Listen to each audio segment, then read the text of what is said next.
and you're listening to SBCC Prayer House Podcast. Typecast. So Colossians chapter 4 verse 2 to 6, sabi niya, maging matyaga kayo sa pananalangin, laging handa at nagpapasalamat sa Diyos. Verse 3, idinalangin ninyo sa Diyos na bigyan kami ng pagkakataon na maipangaral ang Kanyang salita at maipahayag ang hiwaga ni Kristo, ang sanhi ng pagkabilanggo ko ngayon. Ipanalangin din ninyong maihayag ko ito ng buong linaw, gaya ng nararapat, maging matalino kayo sa pakikitungo sa mga hindi mananampalataya at pahalagaan ninyo ang bawat pagkakataon. Sikapin ninyo laging may kaaya-aya at kapakipakinabang ang inyong pananalita sa kanila at matuto kayong sumagot ng tama sa sinumang nagtatanong. Yan. Okay. Yan, lumago sa karunungan at sa pananalangin. Ito po ay patungkol sa progressing prayer, pag-unlad patungkol sa ating buhay pananalangin. At hindi lamang umunlad, kundi mag-expand yung sakop ho ng ating pananalangin. Dati ho, ang panalangin natin ay para lamang ho sa ating pansarili. But now, ang ating pong goal, ang ating pong vision and prayer ay mag-expand po tayo pagdating sa larangan ng pananalangin. No? Sino ho dito ang sarili pa lamang ho niya ang laman ng panalangin niya? Sino ho dito sa inyo, pati kapitbahay na niya, ipinag-pray niya? Di ba? At kaklase niya. Sino ho rito, buong barangay Balaok sa Manuel Cabarwan, ipinag-pray na? Sino ho dito, buong Santo Tomas, pinag-pray na? Di ba? Sino ho dito, buong Pilipinas? Buong nasyon ay kasama na sa inyong panalangin. Yun ho yung ating goal and prayer na mag-expand yung ating pananalangin. Pero ano ba dapat ang ating panalangin pagdating sa expanding ng sakop ng ating pananalangin, no? So, hindi lamang yung sarili mo na ang idinudulog mo, pati yung hindi mo na kakilala. Sino ho dito ang kilala niya yung hindi niya kakilala? Pakitas yung kamay. Wala pa naman po siguro kasi hindi pa naman nakakakilala, diba? So, hindi lamang sarili o yung kakilala na lamang yung laman ng prayer mo, kundi pati yung hindi mo na kakilala. Amen? We are praying also doon sa ating mga kapatiran na galing dito, di ba? Mga mananampalatayang galing dito at nasa ibang lugar na rin. We are praying na sila rin ay magpatuloy sa kanilang buhay kay Kristo at maging kabahagi ho sila sa pagpapalaganap ng Ibanghelyo. Prayer is a mission. Diba? And prayer is about mission. Yan. Marami ho tayong mission. At of course, marami rin ho tayong konsumisyon. Diba? But we are praying na lahat ng iyan ay masolusyonan ng ating Panginoong Diyos. We are not focused in the problem, but we are focused about the mission of God. Amen? Ganun ho ba ang ating panalangin ngayon? Para po sa misyon ng aking prayer ngayon, Lord. Diba? Dati panay konsumisyon yung nilalapit mo. Diba? Ngayon, iba na. Lord, ang aking nilalapit sa iyo ngayon ay ang mission ng SBCC Prayer House. Diba? At ang vision nito. Sino sa atin dito ang nais na lumago? Pakitaas nga yung kamay sa buhay pananalangin. Yan, salamat po sa 1, 2, 3, 4, 5, 5. So, yun. Starts praying with the mission. Kung gusto nating lumago sa pananalangin, makikita yan ho sa lawak ng sakop ng ating pananalangin. No? Ang ating vision sa SBCC Prayer House, review. Sino ang pwede makarecite? Nandun ho sa ating karatula. Building lives, transforming communities through God's Word for God's glory. Yun ho yung BCC Prayer House mission and vision. Yan. Nabubulol tayo. Okay. So, yan ho ba ang laman ng ating panalangin? Kasama na ho ba yan? sa tuwing may prayer time tayo, o kasama ho ba tayo, sumasama ho ba tayo, dumadayo po ba tayo kapag may mga gawaing pananalangin? No? Yan. Kabahagi ba tayo sa pananalangin iyan? Okay. So point 1, paano manalangin ng may karunungan? Sabi nga, the more you pray, the more you gain knowledge. No? Mas makapag-iimbak ka ng karunungan galing sa ating Panginoong Diyos sapagkat ikaw ay mapanalangining tao. Sino ho ba dito ang nanalangin tapos walang nagain na karunungan galing sa Panginoon? Diba? We are praying sapagkat kulang tayo. Hindi ho sapat yung ating kaunawaan. Tama ho ba? Sino ho dito ang kaunawaan niya ay perpekto na? Hindi mo na kailangan manalangin. No? Tayo po ay kulang, kaya tayo lumalapit sa ating Panginoong Diyos. At sa ating paglapit, hindi lamang nabibuild yung ating relasyon sa Kanya, but we are gaining knowledge. Nakapag-iimbak tayo sa ating puso ng karunungang galing sa Kanya. Amen? Paano yon? Sa pamagitan ng pagtyaga. Sabihin mo nga sa katabi mo, kalabitin mo, tiyagain natin to. Yan. Sabihin mo rin, tiyagain mo ako, tiyagain din kita. Magtiyagaan tayo. Di ba? Maging matyaga kayo sa pananalangin. No? Laging handa at nagpapasalamat. Doon muna tayo sa matyaga. No? Ano ba ang ibig sabihin ng matyaga?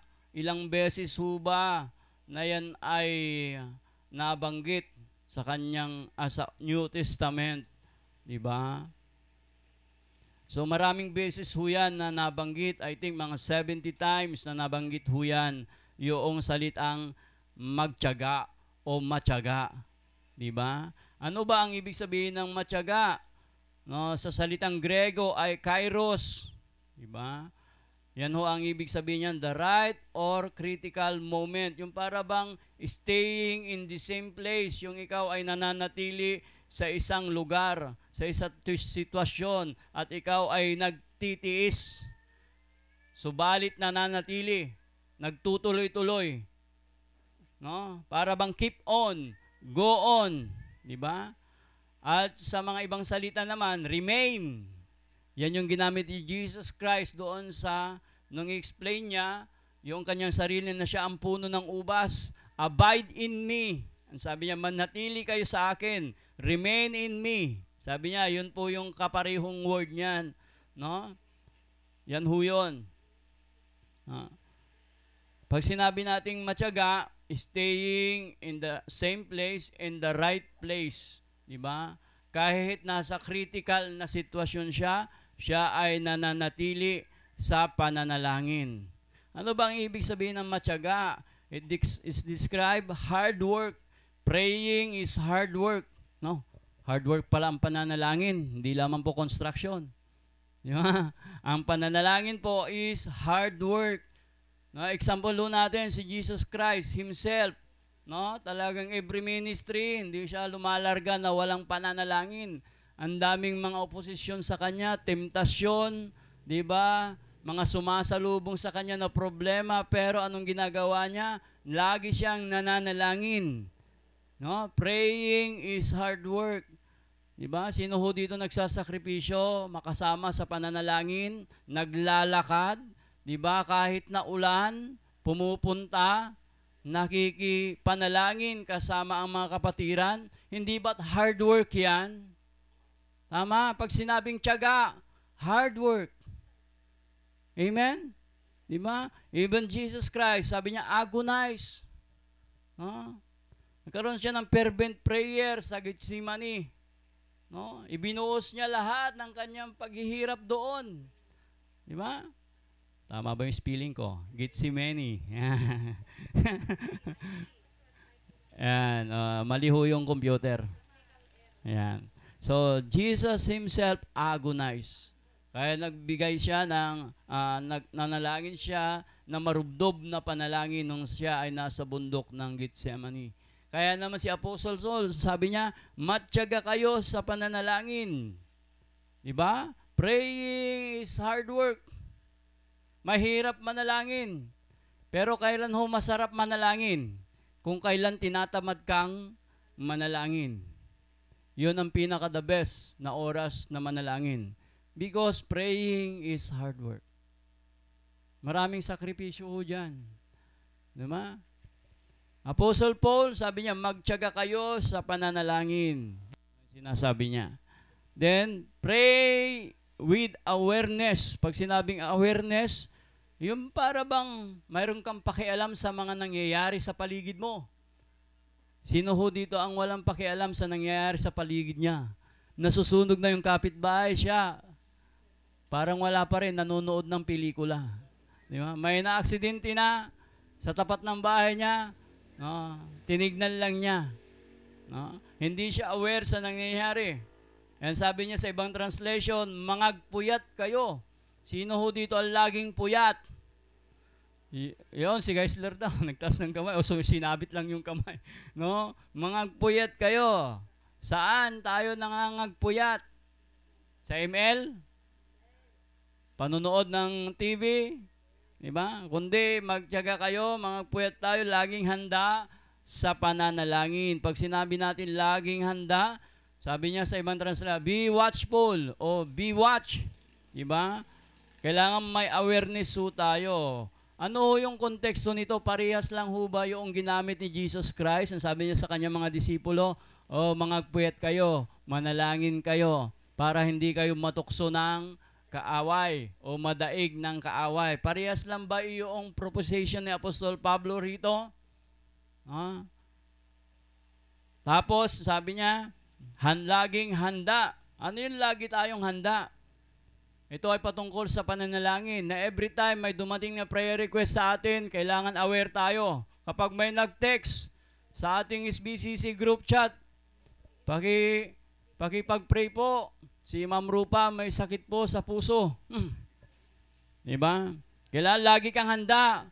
Pagkatapos mong mabasa, pray ka kaagad. Amen? Hindi yan ma-pray ka, next week pa, magaling na yung nag-text. Di ba? Kailangan laging handa sa pananalangin. Di ba? Yun. Matyaga at laging handa. Pray with awareness. Alam ho natin kung ano nangyayari sa mundo ho natin ngayon. Tama? Aware naman ho tayo siguro. Ibig sabihin, may pakialam din ho tayo dapat. At lagi tayong handa. Amen? Di ba? Then praying is hard work. Sabi niya, nagpapasalamat sa Diyos. Laging handa at nagpapasalamat sa Diyos. Actually, 72 times sa New Testament na binanggit ito, nagpapasalamat sa Diyos. Sino ho dito ang laman ng kanyang pasasalamat ay panahingi? Sino ho dito ang kanyang pananalangin? Ang laman nito'y laging pasasalamat. Sabi natin, mayroon tayong iba't ibang level at pangangailangan sa iba't ibang sitwasyon. Kaya iba't ibang klase yung ating pananalangin. Anumang klaseng pananalangin yan, huwag nating tanggalin yung word na pasasalamat sa ating Panginoon. Diba? Ano man ang sitwasyon mo, magpapasalamat ka lang ba kung mabuti ang sitwasyon mo? Hindi ba't kailangan din nating magpasalamat kahit na hirap ang ating sitwasyon? Amen. Sabihin nga ninyo, magpapasalamat ako sa Panginoon. 1, 2, 3, go! Yan, wag ho nating alisin yan. Diba? Yan ho yung isa sa, kumbaga, parte ng ating pananalangin. Praying is hard work.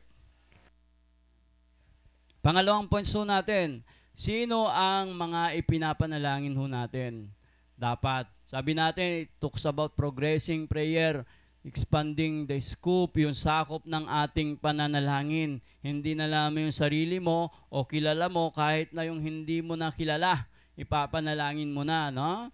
Sabi niya dito sa verse 3, idalangin ninyo sa Diyos na bigyan kami ng pagkakataon na ipangaral ang kanyang salita at mahipahayag ang hiwaga ni Kristo, ang sanhi ng pagkabilanggo ko. Ngayon, sino ho ang nag-send ng prayer request sa messenger nito? Si Pablo. Diba?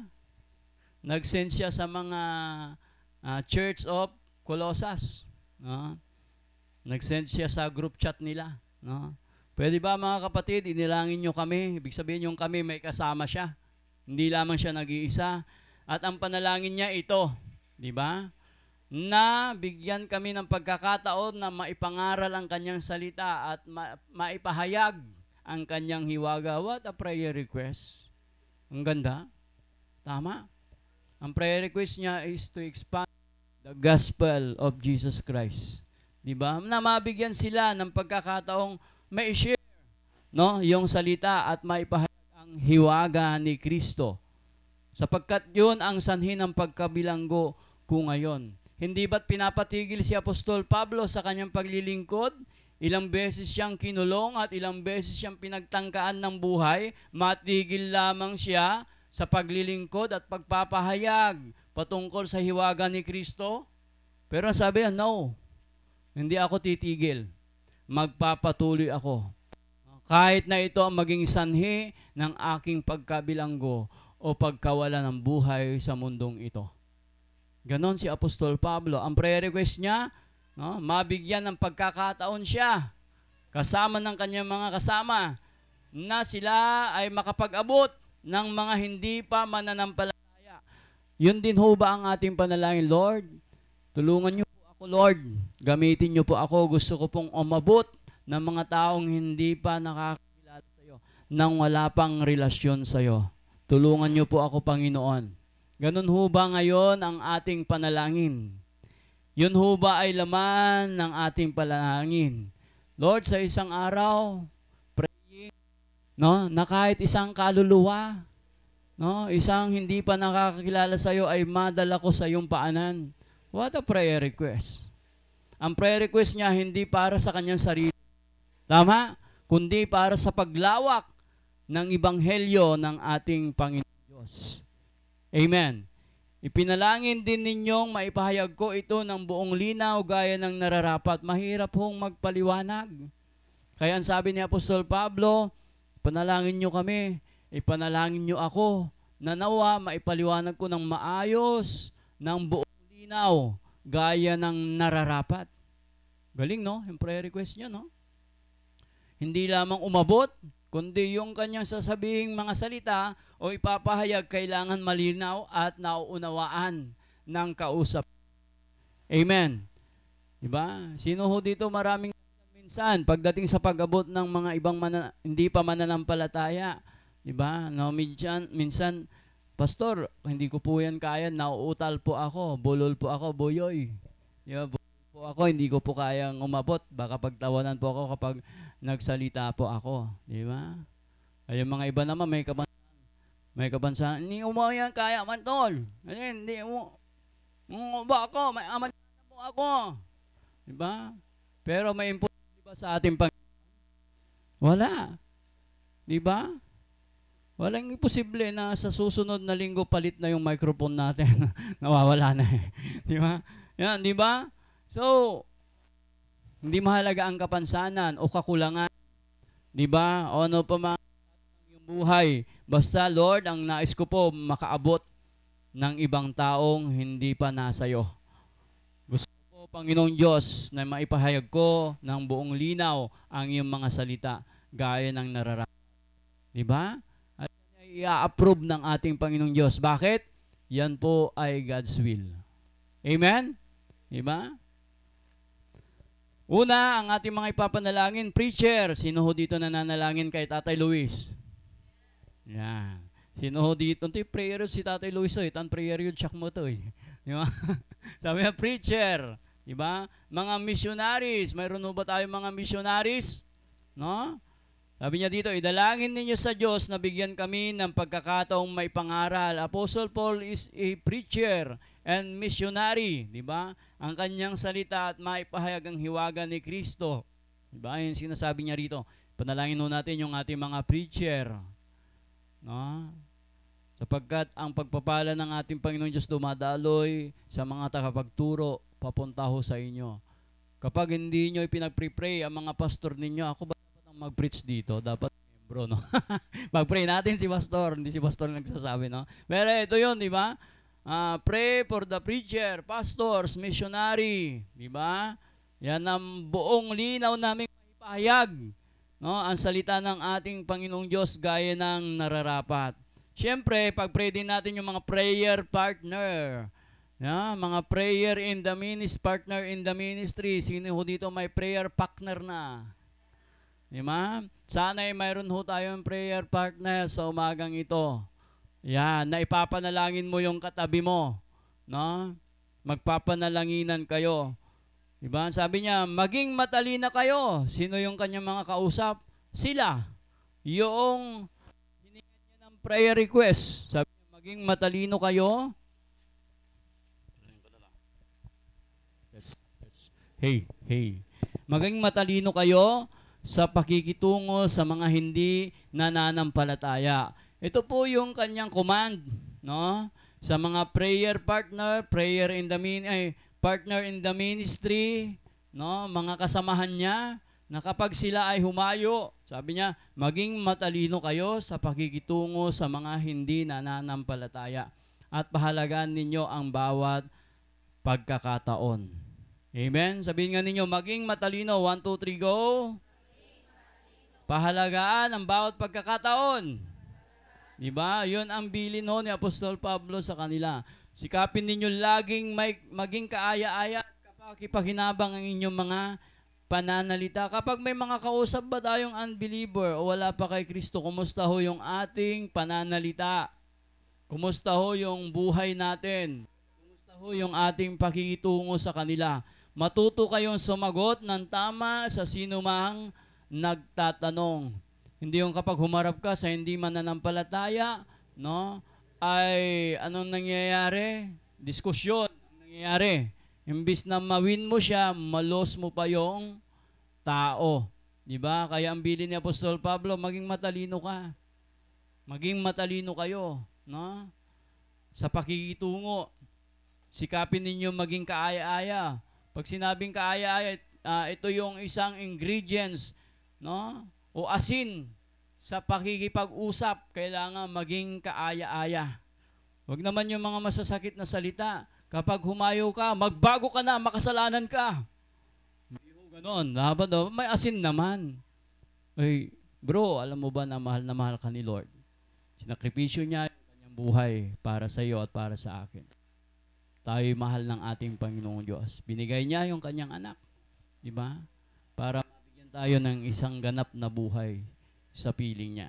Ayan. Hindi yung sisigawan mo, di kaya pagkatapos ninyong maayos pa naman sa unahan, no? Sa harapan, sa umpisa, no? Pag tumatagal, diskusyon na, debate na. Di ba? May mga nangyayari kasing ganon. Kaya sabi niya, magbigay naman kayo ng flavoring. Lagyan nyo ng asin, bitchin, paminta, magic sarap. Di ba? Para maging maayos yung inyong pakikitungo sa kanila. No? Yung relasyon din ho, yung tinatukoy niya rito. Ayusin ho ninyo yung relasyon ninyo, sabi niya rito. Sa mga prayer partner, sa mga partner in the ministry. Yan.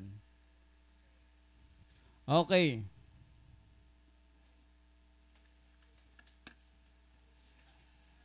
Ending na ho tayo. So the church is called to pray. Lahat ng tagasunod ni Kristo ay tinawag upang manalangin. At kapag may pananalangin, nakakaranas ang kanyang iglesia ng breakthrough. Di ba? Sino dito nakakaranas ng breakthrough pagkatapos manalangin? Because of fervent prayer, marubdob na pananalangin. Ito po ay last na ho na topic natin. Ang panalangin natin ay lumago tayo sa bawat isa sa pananalangin ng sama-sama. So ang ating bang mga prayer time ay sukatan ng isang lumalagong Kristiyano o isang lumalagong iglesia. Kumusta ho ang ating prayer time? Minsan, hindi na ho dapat prayer time, kundi prayer life ang pinag-uusapan. Kasi minsan oras lang prayer time. Pero kapag prayer life, buhay mo na yun. Amen? Buong buhay mo na, ikaw ay mananalangin at dudulog sa ating Panginoong Diyos kasama ang mga kapatiran. Not only prayer time, but it should be prayer life. Amen? Tanong ko, dinadayo ba natin ang araw ng ating pananalangin? O nawalay dayalabat? Di ba? Dinadayo ba natin ang araw na kung saan inilaan ng ating Panginoong Diyos na magsama-samang manalangin sa Kanyang iglesia? Minsan, lapit na ho natin pero di pa tayo nakakapunta. Ilang lakaran lang. Huh?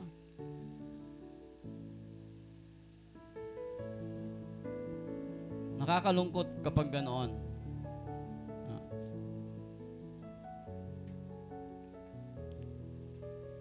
Pag tayo dumadayo para sumama sa araw ng sama-samang panalangin, ang tanong ko po, yan po ba ay nagpapakita na ikaw ay lumalago sa buhay pananalangin mo?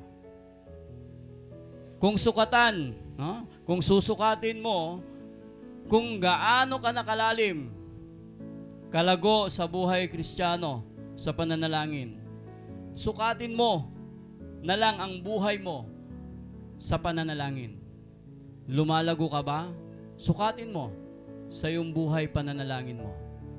Kumusta ang buhay pananalangin mo? Yun din ang lalim sa pananampalataya mo. Gaano ba kalalim ang pananampalataya mo? Kalago ang pananampalataya mo? Sukatin mo sa pananalangin mo. Sa buhay pananalangin mo. Pag sinabi mong, ako ba'y matured na tagasunod na ni Kristo? Hindi na matitinag? Tignan mo na lang ang iyong prayer life. Kumusta ang prayer life mo? No Christian is greater than his prayer life. Kung gaano kataas ang iyong prayer life, ganyan lang din kataas ang antas ng iyong paglago. Kung ang antas ng iyong paglago ay below, ganyan din kababa ang iyong pananampalataya. Kung sinasabi nating malago ka na, malago na tayo, matatag na tayo, yan ay nakikita sa iyong buhay pananalangin. Not only personal prayer, kundi sama-samang pananalangin. Ibig sabihin, kung tayo lumalago sa ating buhay pananalangin, tayo din naman mga kapatid ay lumalago sa ating buhay Kristiyano. Bakit? Sabi ni Lord, apart from me, you can do nothing. Wala tayong magagawa. Pray together as a church. Sabi natin, a powerless church is a prayerless church. A prayerless church is a sinning church. Ang isang iglesia ang hindi mapanalanginin, nagkakasala sa Panginoon. No? Bakit? Simple lang. Because we are called to pray. If we don't pray together, we sin.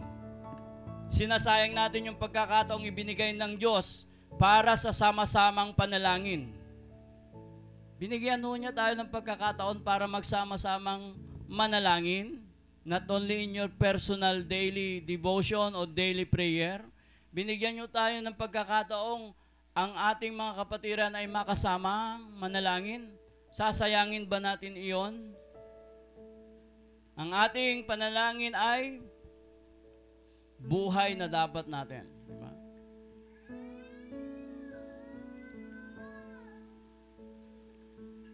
Ang ating panalangin dapat nagle-level up.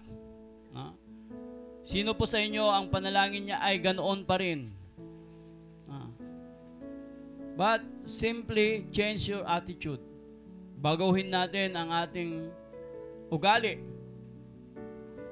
No? Ang ating pagkaunawa patungkol sa prayer. Dapat mas malalim ho yung pagkaunawa ho natin sa panalangin. Hindi yung mababaw lamang po yung pagkakaunawa natin sa panalangin. We are not just called to pray, but to grow in our prayer life. Growing in prayer and in His wisdom. Romans 12:12, sabi niya, maging matapat kayo sa pananalangin. Tapat ho ba ang BCC Prayer House sa pananalangin? Let us pray. Ama naming Diyos, kami po'y nagpapasalamat sa oras na ito na ipinagkaloob mo. Thank you, Lord, na kami po'y inyong tinuruan sa pamagitan ng iyong mga salita. Ang iyong pong salita, Panginoong Diyos, ang aming direksyon ng aming buhay. Ang iyong salita at ang iyong pananalangin ay hindi maaring magkahiwalay. Ang panalangin sama-sama ay pagkakataon na ibinigay mo para makita mo ang pagkakaisa ng iyong sambahayan, Panginoon Diyos. Nawa ang aming panalangin, Panginoon Diyos, tulungan mo ang SBCC Prayer House na laging maglaan ng pananalangin sama-sama para sa iyo, Panginoon Diyos. Sapagkat kung may pagkakaisa, laging sama-sama, ito po ay napakaligaya, Panginoon. Lord, forgive us kung minsan hesitant po kami na makipanalangin, pumunta. But Lord, ito po ay pagkakataon, pribilehyo ni pagkaloob mo sa amin na hindi namin sayangin na kasama namin ang bawat isa. Sapagkat kung ayaw po namin manalangin ng sama-sama, bakit pa ho kami pupunta ng langit? Ang gagawin ho namin doon, manalangin, magsama-sama. Kung dito sa lupa ay tinatamad kami. Gusto namin pumunta sa langit ng sama-sama, pero tamad kaming makipanalangin ng sama-sama dito sa lupa. Ano ang kalagaan, Panginoong Diyos, ng kaligtasan pinagkaloob mo sa amin? Kung ganun po ang aming ugali, kung ganun po ang aming katwiran. Lord, forgive us. Itama mo po, iayos mo po, i-align mo po yung aming puso pagdating sa pananalangin. Nang aming mga panalangin ay makapagbigay ng kaluguran sa iyo. Lord, hindi po namin kayang baguhin ang aming sarili. Subalit, ang aming panalangin, Panginoong Diyos, sa iyong biyaya, ay kami sumama sa misyon at bisyon ng Iglesia at amin pong maidulog ito sa pamagitan ng marubdob na panalangin. Lord, thank you for this series. Salamat po sapagkat ang pananalangin mga tema ay nakapagbibigay ng encouragement sa amin. Naway ang mga temang ito, kahit natapos na po, Panginoong Diyos, ay patuloy po kami na maglaan ng pananalangin na magsama-sama sa bawat isa. Thank you, Lord. Ikaw ang mapapurihan at patuloy na maitaas, Panginoong Diyos, sa aming buhay. Thank you, Lord. Ang lahat ay magsabi ng Amen. Palapakan natin ang ating Panginoon.